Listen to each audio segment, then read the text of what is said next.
My name is Christina McClellan, and I'm a woman at Iowa. I'm the Chief Curator at the University of Iowa Marin, Museum of Art, and I'm a woman at Iowa. Gigi Durham. I'm an Associate Professor in the School of Journalism, and I'm a woman at Iowa.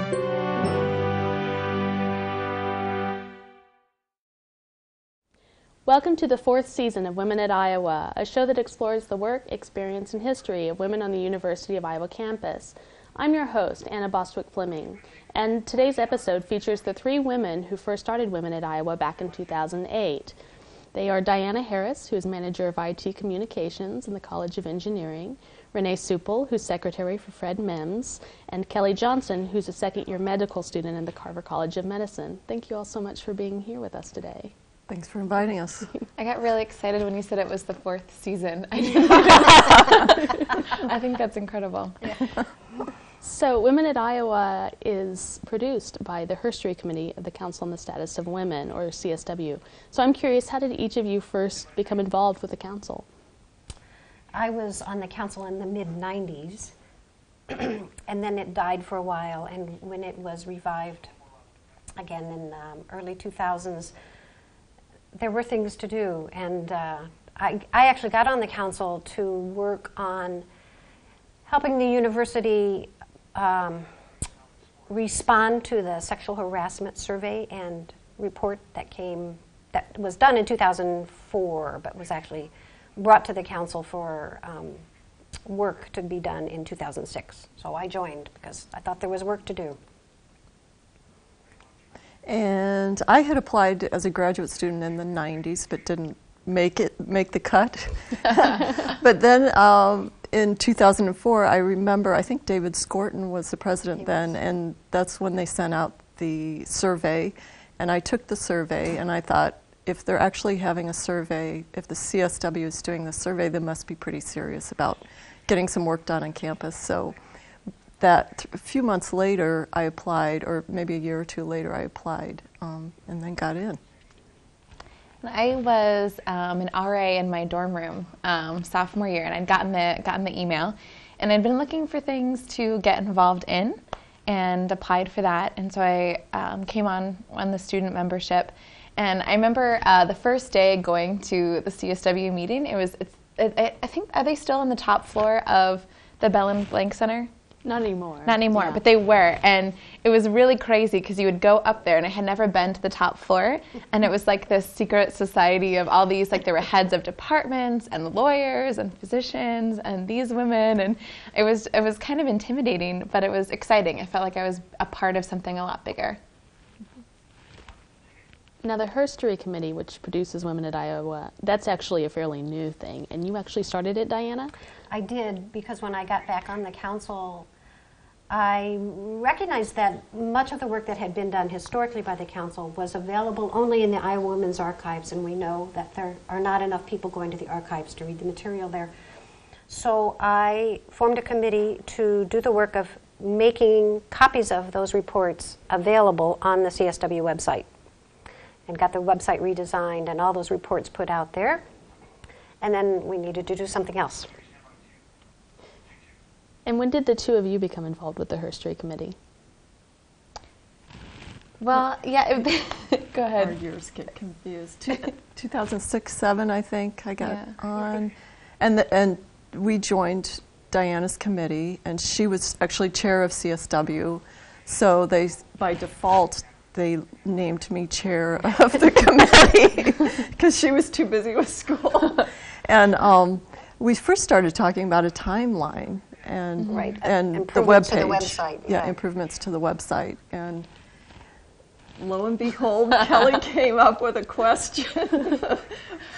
I asked them, I had been for, I don't know, like a year and a half in a sorority, and I was always interested in, they would tell us what women who were Zetas had done, and so for instance, one of them was like she grew up to animate The Little Mermaid, and things like that, and I thought that was so cool, and I was telling them a little bit about it and how that had fascinated me, the women's history from the sorority, and I said, well, what have women from Iowa done? And they kind of looked at me. We looked at each other. And we said, I think we should do something about that. If she doesn't know what women Yeah. at Iowa have done, then we need to educate people. So I said, well, maybe we should do a radio or television show, and then we started talking about names, and Diana said, We had a radio show, actually, back in the 90s when I was on the council the first time, that we called Women at Iowa, and we interviewed women who were prominent on campus. And Renee, because she is interested in video more than audio, right? Right, yeah. Said, oh, let's do a TV show. Well, and there were people on the council that suggested coming to U of I TV. And once I made an appointment with Mike. Mike McBride. Mike McBride, just the two of us first. And I talked about the idea. He said, I'd love to do it. We'll do all of the technical work if you find the talent. And so that was easy enough for us. And I have done a lot of scheduling in my background to support my school. So, and I've produced a few shows as a graduate student as well. So I said, I talked to these two, and I said, let's meet up with Mike, the three of us, and we did, and that's how it got started. Mm-hmm. So what were some of the challenges that you faced in trying to make a television show a reality? 3 women creating a television show. 3 women, all of who had other things to do in life. Renee, you really got things rolling with Mike, and I mean, when we had talked about it, I think that there was still, it didn't seem like it was, we had all these ideas, and I was like, I wonder if this is actually, going to materialize, going to happen. And it was, all of a sudden, it was just like, oh, I've actually made these connections, and we're going to see Mike on Thursday. And I just thought it was, yeah. It just seemed like it was meant to be. And I actually produced shows in here when I was a TA for the College of Education. I worked with one of our camera people, Bruce Drummond, in this very studio. So it just, everything felt just right. It felt like home, coming back home in a sense. And I produced stuff as a graduate student in intermedia. So we didn't actually know what the challenges were when we started. It was easy to generate a list of women to interview if all we did was look on campus. We spent some time working on a script. Kelly has done theater, and so she agreed immediately to be the person doing the interviewing. That was good because I didn't have the skill or interest. So Kelly did that, and we came up with a script, and we came up with names, and Renee came up with UITV. And it was really beneficial to have some of the people that were being recommended, or people who had been on the Iowa campus, and maybe we were going to be, for example, Rusty Barcelow. She no longer is at the University of Iowa, so it was really helpful to have these two as resources, and other members of CSW as well, who would send you things like they would send me links to newspaper clippings, for instance, of when these women appeared in the Daily Iowan, or send me links to bios, or tell me things that they wanted to make sure I asked them. And that was really helpful to sort of have, because I hadn't been here around campus back when Rusty was here, so it was really helpful to have these two with experience to sort of guide me in the right direction. One thing, too, when I joined the council, I had noticed that nothing had been happening during Women's History Month. And so one of my a push for myself was to try to establish something for the campus during Women's History Month. So my original goal was to have the first show done by March, but I think we shot the first show in April. Of 2008. Yeah, right. Christine Grant. So, and then they edited it. But then we had another date that was even better for doing our premiere, which was Women's Equality Day in August. And we had the first showing in the old Capitol, the Senate chamber of the old Capitol, now Old Capitol Museum. It was really well attended. It's a beautiful place. So we had already done the taping. What we did was we showed the interview with Christine Grant. And then she came and made comments and answered questions. She was as magnificent in that event as she was during the interview. Although she was in a little hurry to go because Hillary Clinton was going to speak on TV that night. So she's like, okay, I'll have a few desserts and then I have to head out. But it was good. It was very well attended. President Mason was there, and Lola Lopez, who was the provost at the time, interim, was there. So and she was she our second guest, Lola Lopez? She was our second guest, Lola Lopez was, yeah. Yeah.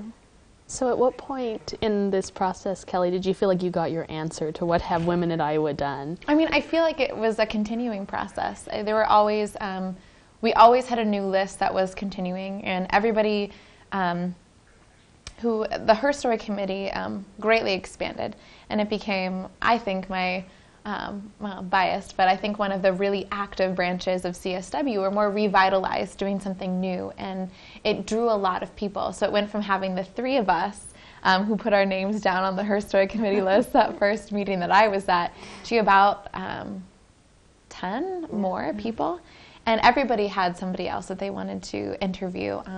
There are people who were interested in bringing students in, people who were interested in bringing Jean Jew Award winners. And so it was a continuous process of finding new people. So I think that I'm still getting the answer, and I think maybe we all are to some degree. And there's new leaders who are here at Iowa, every day, every year. So. Mm-hmm. So the three of you, when we talked before, you talked about how maybe you were sort of like a perfect storm. You were the perfect three people to create this show. Tell me a little bit more about why you all worked together so well. She's a pacifist. I'm the bee girl, and she's the youth of the group. And in fact, it kind of was symbolized, I think, by the controversy over the T-shirt, which it only came through because the students liked it. Yeah, we somebody had said. At one of the CSW meetings, they were thinking of nixing the shirts because it looked like the comments were maybe it looked like a sign for a ladies' restroom, and so these emails were kind of bouncing around, and I was like, I think it's trendy and I think it's cute, and you see these shirts around, and that kind of helped to persuade some people that it was, As long as the students liked it, they were willing to go with it. That's the bottom line. Actually, we made them for a little while in Iowa State, red and yellow, and then also you and I, purple and I think yellow, right? Yep. And anyway, I got one for my best friend at Iowa State. And so there's a picture of us. We're at a tailgate, and she's wearing her Iowa State shirt, and I'm wearing my Iowa one. So. And it's great, too, because Courtney, who is the owner of White Rabbit, makes them, and she's also a graduate of the U of I, so it's nice to support a graduate artist from Iowa, too. Yeah. So. And every time Diana wears a T-shirt, she sells one. I said, "See, that's why it's a good design." And when people showed up on the council, there were a few people that were just leaving the council, and they came in with T-shirts, and they were just beaming. I mean, people, they look like 20 years younger once they put the T-shirt on, because they were so happy to have something that represented what they believe in. It's nice. It's really simple, and it's pretty apparent what it is. It's Woman Iowa, right? Woman at Iowa. Yeah. So was the original plan for the show always to be an interview format, or always to be women at Iowa, or were there other ideas that floated around first? We were really brainstorming about it. I'm blanking out on the name of that program, the Artist Studio, I think, where they interview actors, or the Actor Studio. They interview actors and directors, and I was kind of thinking in terms of that, where there's a lot of prep material, and they cover the history of the films that the actors have been in or plays. So I was kind of had a little bit of that in mind. And it sort of has grown. I mean, it took on a different shape, as we started the show, and then when Sharon Lake took over doing more of the producing, it had all kind of, morphed into, I guess, what it is now. But, for instance, Renee had the idea once to be like, we should include pictures, like have them bring pictures and we can show them during the show. And that was a really novel idea, then, and that's stuck around. being able and free to add, so Rusty Barcelo, she played guitar for us. She brought her traveling guitar and played a song for us at the end of one of the shows. So things have kind of just, we've sort of improvised and really just gone with the flow for different talents that our guests have had, and some of those things that we liked have stuck, which is neat. Mm-hmm. So what is the process behind choosing the original list of women, the wish list of women to interview, and then actually getting those women to be here to be interviewed? How was that process done? All by email, which, we found out later that people are more apt to respond in a positive manner if they know the person that's sending the note out originally. So sometimes we had to do a little networking behind the scenes, because I usually sent an email out inviting them, but sometimes it would take an email from the person that knew them saying, we're doing this. Like Diana knew several of the people and would just send a little note out. And I remember Tish didn't respond either until Kelly had talked to her about it. Tish Jones, yeah. Mm-hmm. And she was a great interview. Yeah. She had a lot of information. I thought that was useful. And I think now there's enough momentum that many people know about it. So when the current chair of Her Story writes email and say, we'd like you to be on Women at Iowa, I don't think it's such a stretch for people. I mean, I've been told that people get stopped on campus and say, oh, I saw you on Women at Iowa. So yes, Sue Buckley came up to me and said, I had no idea so many people watched that channel. She said, people keep stopping me on the street. I said, well, that's how you know that people are watching it, really. Mm-hmm. And, most of the guests that have talked to me, well, people stop you on the street, too, right? And they're pretty thrilled with it, being seen on television and noticed, and people are actually tuning in. I wonder if you could tell me about your memories of that very first episode, of what it was like to talk with Christine Grant. Well, okay. I have a history of maybe her story of maybe not being the most punctual. She's so busy. So we were meeting. The shoot was going to begin at 2:30, I think, but I had missed the memo that we had planned to meet at 2, and so I just showed up. I had thought I was on time, and I get here. We were panicking, and they don't seem very happy to see me for some reason. They're like, yeah, and I wasn't quite sure where where it was coming from, and my parents called me after the show, because I don't think you flat out told me, Kelly, you were late. My parents called me after the show, and they were like, yeah, we had a call for you. Some people were looking for you, because they had Googled my contact info online, and it had my parents' home address, my home phone number, and so they were looking for me. So because I was late, I was supposed to be there a half an hour earlier, but the show still, it went, and it went well. She actually saw Christine Grant in the restroom, and they both put their makeup on together. Everything was fine. We worried about nothing. It was just so funny how we remember that first time, but it was really, I remember just feeling this really great high afterward, and that same phone call, my family, my dad and mom both work for the university, so my dad has a lot of memories of Christine Grant, and so he was really excited that I got the opportunity to talk to her, and I just was like, can you believe that they weren't going to have women's restrooms in the rec room building? I just thought that was incredible, and and I just felt really just high off of the interview. It was awesome. Yeah, there was one, I forget which interview it was, but when you're producing, you're behind the scenes, so the guests really don't get to know you so well.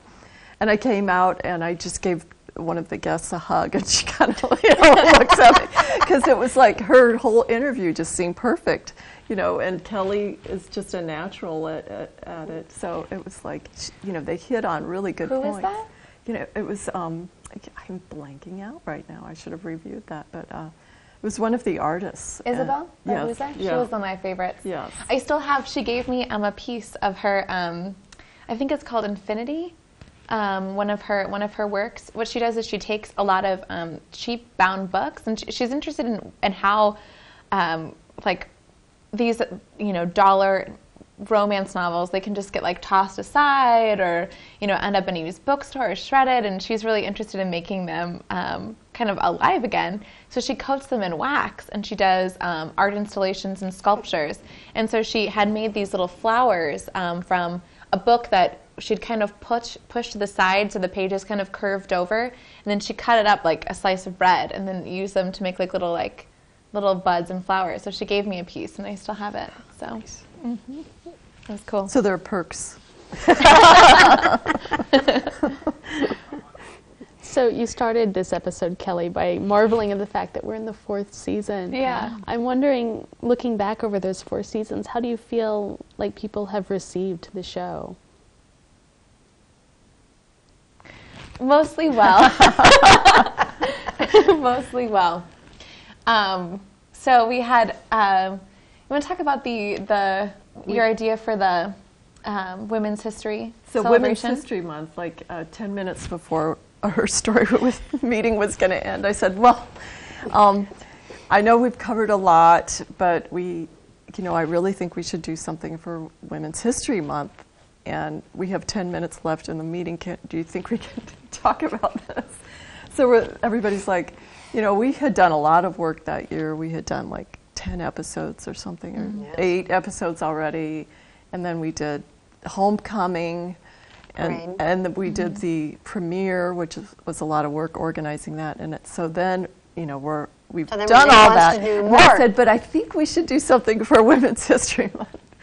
So everybody said, yeah, that's part of our mission. We have to do it. So everybody, rallied, and they said, yeah, let's take this 10 minutes. We brainstormed, and then we had an event at the Women's Archives in the library. Kelly? And I had written just like an op-ed. I'd written it actually that day, because it was the day before Women's History Month or something, right before it was pretty soon, like maybe the week before, but we had decided we should put it in an op-ed, the day or two before we actually had the event to try to get more people. And it was, it was a lot like we've been talking about today, the real importance of making sure women know what women from Women at Iowa, from women who have been at the University of Iowa and involved in some capacity, what they've done. And in my mind, I was thinking nobody could take that wrong or take that mission wrong, but we had a nice, and Anna brought this, so I wanted to read what our negative response was. Seriously, it's not April 1st, right? Where's the Council of Men so we can hear about all the great things they did to help out this now not so fine university? Why don't we throw some tax dollars at that and pay some men $65K a year like we do for so many women and minorities on this campus for jobs that have no value? If it really mattered, you wouldn't need a government subsidy to be recalled. Good Christ, all this ego-stoking is insane. You know why it doesn't exist for men, especially white men? Because we don't care. We shut the hell up and go to work. If we earn money, you know why? Because you work harder, shut up, and don't. I don't think I can say that word on TV. Seriously, stop playing your freaking violin, you crazy woman. I'd rather wipe my butt with a corn cob than this paper. So that was... So there are still people out there who really just don't get it. I mean, we did get booed when we were in the parade, too. Which people at CSW were floored, and I wasn't terribly surprised. But so, there are people that just don't quite understand what it's like to make 70 cents to every man's dollar and try to budget on that.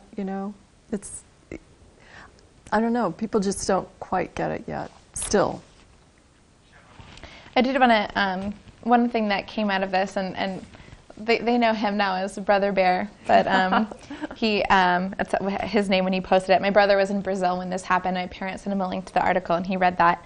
And I think he put it well. He talked a little bit about being in Brazil and really cheering for the Brazilian women's team over in the Women's World Cup over the American women's team, because the women's team in Brazil doesn't have a lot of support compared to the men. And he ended it his little comment by saying, "I like underdogs. I cheer for them in sport and in life. Underdogs is something to play for, to fight for, a constant burning realization that they are not on top yet."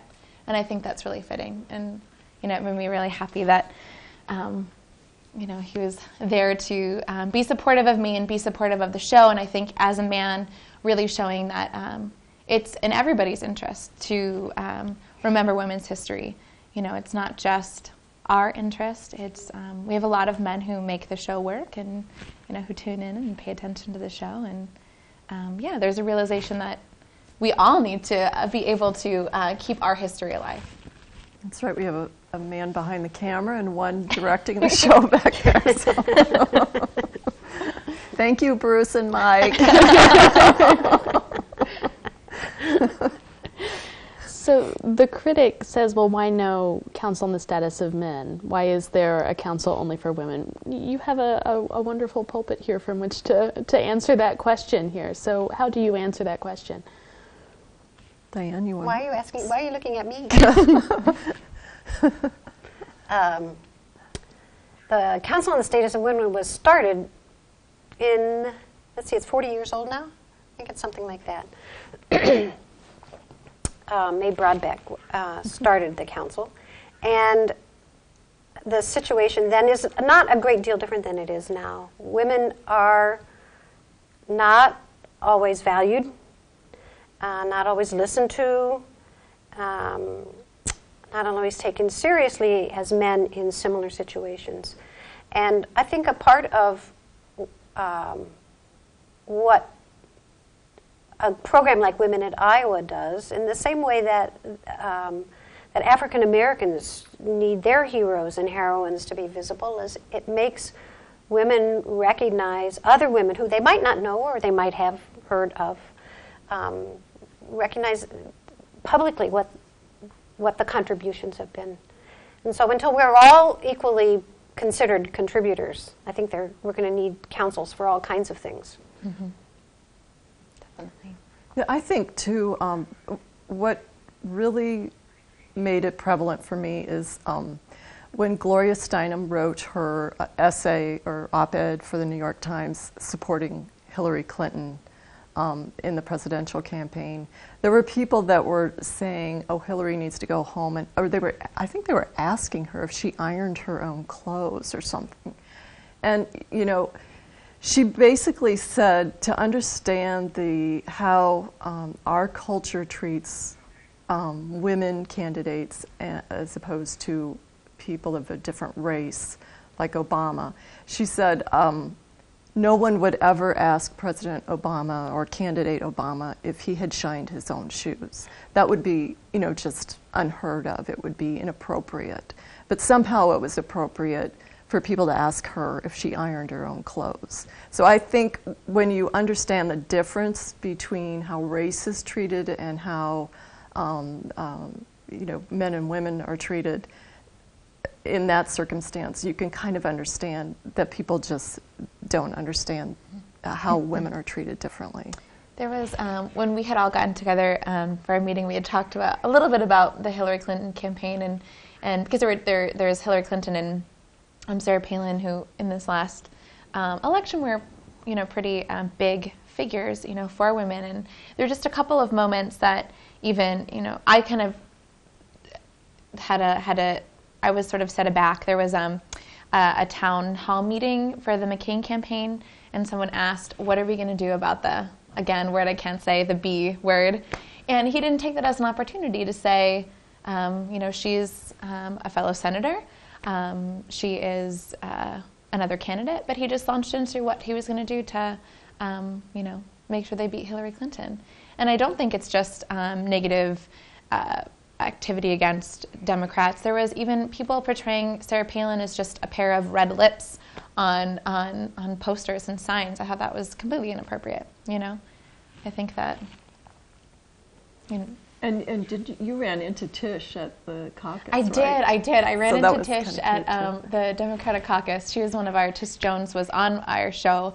And this was before she had gotten on our show, And I ran into her, and she asked me who I was caucusing for, and I said Hillary Clinton, and I asked who she was caucusing for, and she said Barack Obama.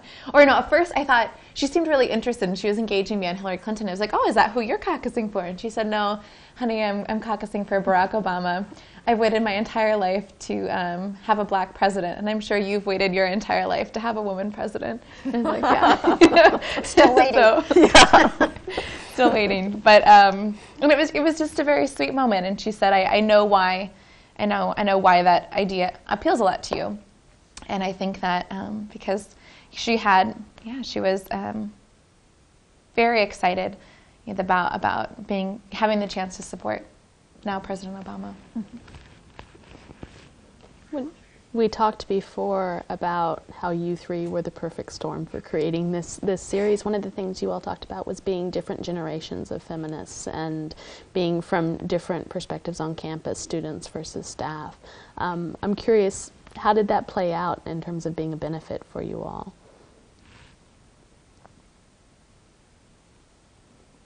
Well, I actually grew up in Iowa City. I'm a fifth generation on both sides of my family, and one of my first jobs was selling popcorn at football games. So I'm kind of like, old school Iowa City, and I was always fascinated by Diana's generation because they were so active, and I couldn't wait to get to college to be one of the activists. But by the time I got to college, Ronald Reagan was in office, and it was a different form of activism at that point. It was really interesting because my senior year of high school, I started going to the Bijou. I was either going to be a French major or an art major, and they were doing a French film series. And back in that day, there was hardly any television that had French, and I learned better by hearing and listening. And so it was great for me because my friend and I would go to French films, and we would start to pick up the sound of the language. And Quatre Cents Coups, we saw that summer, and a few others. And it was interesting because then when I became a student, undergraduate student, I think, 82 or 83, RAC was actually RAC, which is the Women's Resource and Action Center, was actually rallying against the Bijou because they were showing some pornographic films. So, I mean, looking at that time, I didn't quite understand. Here was one of my resources, the Bijou, which I still love, and I couldn't quite understand why they would picket it and not support it. And so it was kind of interesting because Sue Buckley brought up the whole history of that, and then I could understand why they were doing it. And I can also remember going to RAC and not feeling like they necessarily were interested in helping me at that time. And we talked about this a little bit in the group and as we warmed up. And after I took a few women's history classes, I realized that the women's movement was going through a different period, really. And it was really a time where women of color and were really speaking out and taking more charge of the movement and trying to push or trying to educate the public in specifically women of color or lesbian history and issues. And so that to me was a big learning experience. Growing up here and kind of seeing Diana's generation and what they did, and then actually becoming a student and how that changed how the movement changed in that time period. And you were actually involved in a lot of the events during that time in the 70s, on right? On my campus. I wasn't an Iowa student, so yeah. But everybody was. I mean, it was a great time to be on campus. It was the women's liberation movement, the anti-war movement, and we were all young and had energy, and that's what Kelly brought, is that kind of enthusiasm and not recognizing that there are limits to what you can do. And I think that the thing that Kelly really brought to us was, okay, so maybe there aren't any limits. Let's just pretend there aren't any limits. Let's put this show together. And I think that was really an important a thing for us to let go of, like, oh, we can't do that, or we can't do that. You know, Kelly said, well. And there were people on the council that would, we'd say, oh, let's do this and this, and they'd be like, whoa, you need to, way too many ideas. Yeah. Let's try to do. And now we're in our 4th season. Yes, yes, with people that have continued it. Yeah. So, do you feel like Women at Iowa has created new connections and new networking opportunities for women on campus? What sort of things do you think you've seen happen as a result of the show?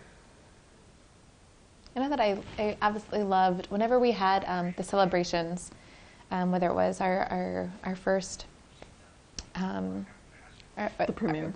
Our premiere, or when we did the Women's History Day. It was really exciting when a lot of our guests all came together in one spot. It was just like being at the most incredible party where all your favorite friends are. I kind of felt like after each show that I had made a good new friend. I mean, you get to really know a lot about somebody, I think, in this format, and really feel like you get to know them. And so it was just really exciting to have all those women together. It kind of just made me feel like, I don't know, just really like they're kind of just opened my eyes in a way that, I mean, obviously hadn't known before what women from here were capable of doing. Not that, I think when you had talked about generational issues and what kind of generation we're from, I think definitely most women and young girls are born being told they can do anything, but I don't think that women really can connect that there still are subversive things that keep them down. And I think it was just really incredible for me to be able to see the good things that women had done for me and for women beyond me in future generations. And it just was a really positive, different positive places to be when all of us were all together in the same room. Even us all getting together is super fun. I think it's great. It is. We always have a good time. Well, we all keep remembering the first time that light bulb went off, and I looked at Diana. When the light bulb went off? And when she said, what have women done? Oh. Mm-hmm. That was fun. And it's also really nice to be able to use our skills for something we believe in. I gave the introduction at the premiere, and I wore my Women at Iowa t-shirt, and I wore a suit, and afterwards, my sister was kind of quiet with me, and then she said, you know what, you've never looked so beautiful. And I was like, that's because I'm doing something I really believe in, And when Sharon started her story committee, I could tell, she was in the middle of her PhD. It was really... So Sharon Lake, who now has her PhD in American Studies. Yes. And she joined your second year? She actually joined that summer. Okay. Mm-hmm. She was our first historian in the group. Right. And there was a little adjustment time, but as she did it more and more, seriously, she looked 15 years younger. She just started to glow. And it's just kind of amazing how your looks change when you do something you believe in. And if you have the opportunity to get paid and do that, you're a very fortunate person on this earth. Seriously, I mean, it's not very many people get to do that. Tish Jones actually wrote one of my letters of recommendation for medical school, so it was really sweet. I mean, we'd always been friends, but I think this was just another way that we, were able to get a little bit closer. And I think that, it was sweet to feel supported by her. And I think that, as a professor in theater, her name does carry a lot of not only weight, but just she has her own life perspective that I think really, I mean, this sounds, but yeah, she really stepped in there to help me out. And I think that that's what we need to do for each other as women. And I think that's Sometimes cool. people forget that, too. Yeah. Yeah. You started that question. The question was, what's changed for people, and I don't actually know, because nobody comes up to me and says, because I saw this person on Women at Iowa, I now know that I can be an engineer, or I now know that as a secretary I still have things that are interesting and things that I can do in my life. But I hope that that's what happens, is that people watch the show and they see. We've had merit staff, we've had students, we've had P&S staff, we've had faculty. We've had, a pretty big range of people in age range, and I hope that that's what people take from it. Like, wow, I didn't know that about that person, and maybe there's something that I can do. That, not that it has to be the same, but just that there's something that I can do. I also think what makes me really happy is, when I talked about when I came here as an undergrad and wanted to be an activist, and there wasn't really any cohesive group that I felt akin to. That's what I have felt doing this. I have felt like this is what I thought was going to happen when I started college.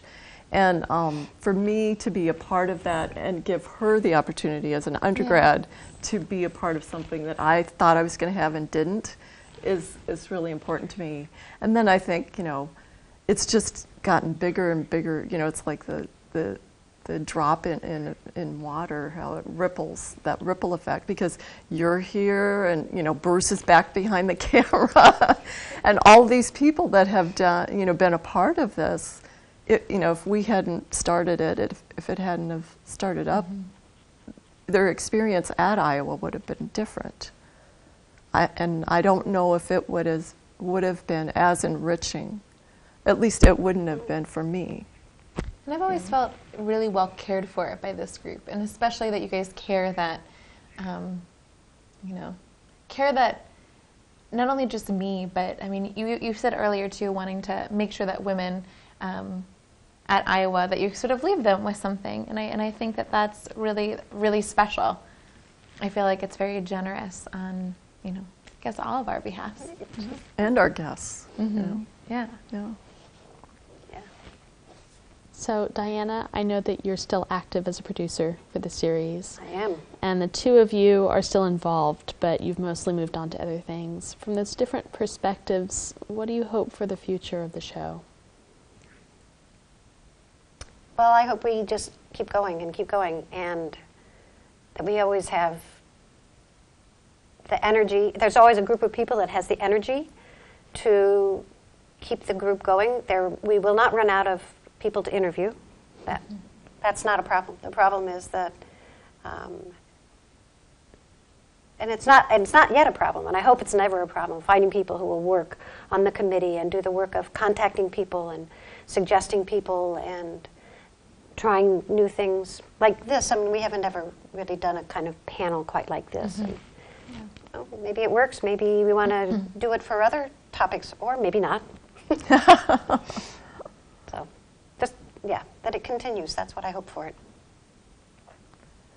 And, I'm kind of the idea person. I wanted it to go, I wanted Iowa State to get a program and UNI to get a program, and then I think, Michigan and Wisconsin and Illinois. Then we'll go to the Big Ten. Then go to Oprah. and I said we should get a bus to Oprah. And then, when we celebrate the 100th year of the vote, I think we should all wear our T-shirts to D.C. I like these grand schemes of things. And, but I think, she's very Zen thinking that, just keep in the now and let's just keep this going, which I like. And we also talked a little bit about, trying to help the university to finance this. And I would certainly be interested in, and Anna, I think you had mentioned maybe starting an endowment that would help support the graduate students that are interested in, the graduate history students that are interested in helping do this program. And I did talk to the foundation just by chance. I have a contact there. This is news to me.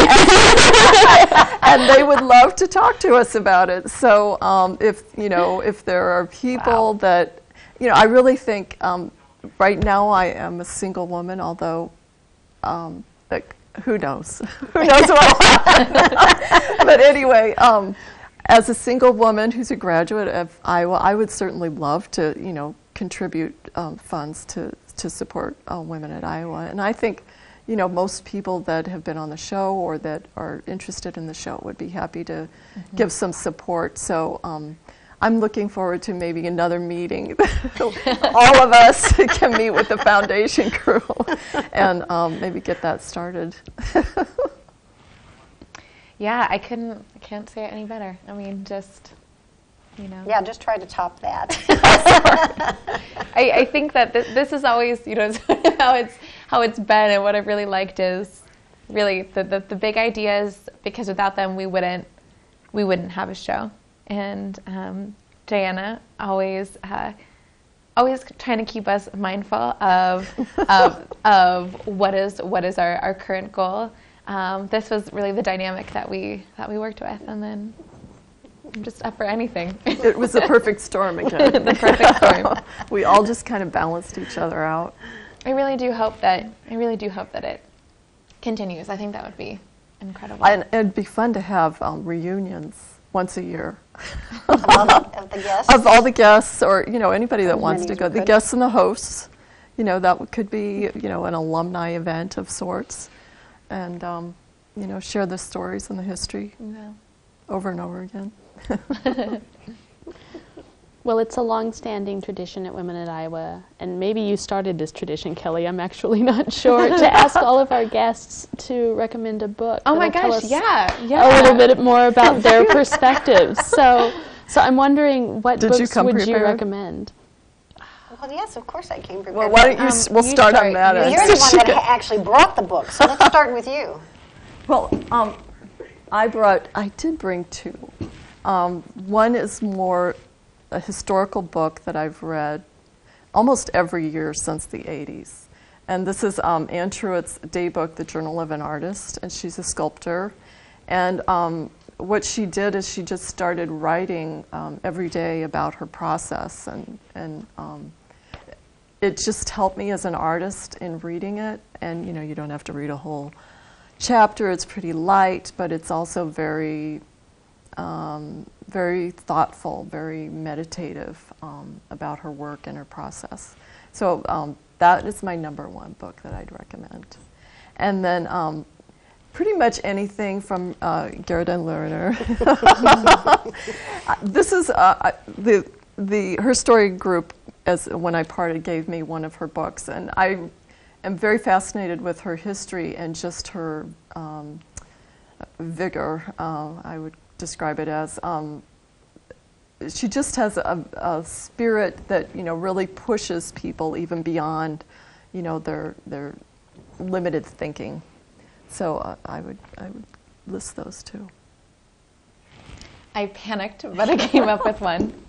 I love reading, and I almost just picking one book I don't think does it justice, but I really wanted to say a book about a woman that I have gleaned really important life lessons from her story.